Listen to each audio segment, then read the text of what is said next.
coração aí, põe a mão no teu coração aí. Fecha os teus olhos, continue pedindo para Deus.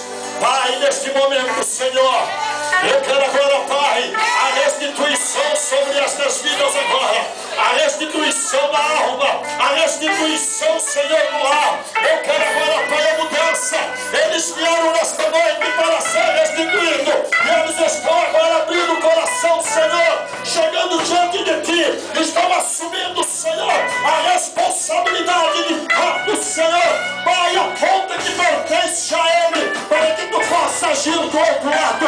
Em nome de Jesus, Senhor, eu te peço agora e ministra a restituição sobre essas vidas, em nome de Jesus. Aleluia. Eu quero de volta o que é meu. Sai daqui, quando eu aceito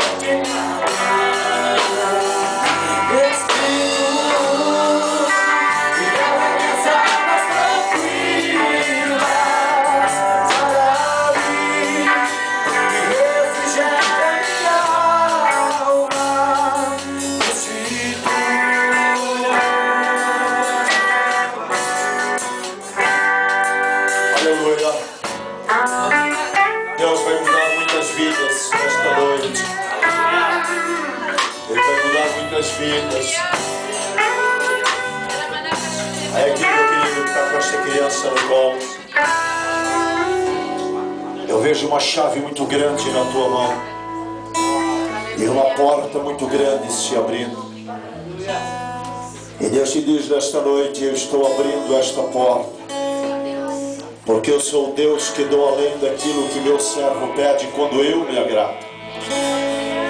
E Deus está agora abrindo uma grande porta para ti. Porta que estará espantando muita gente.